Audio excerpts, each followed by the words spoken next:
Meaning of dago.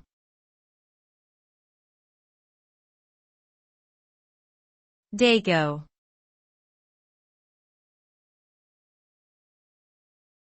Dago.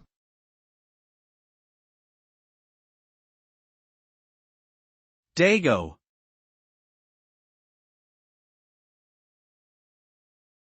Dago.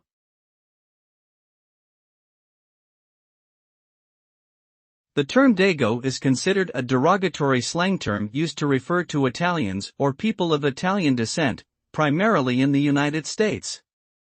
It has been used historically as a way to belittle and discriminate against Italian immigrants and their families.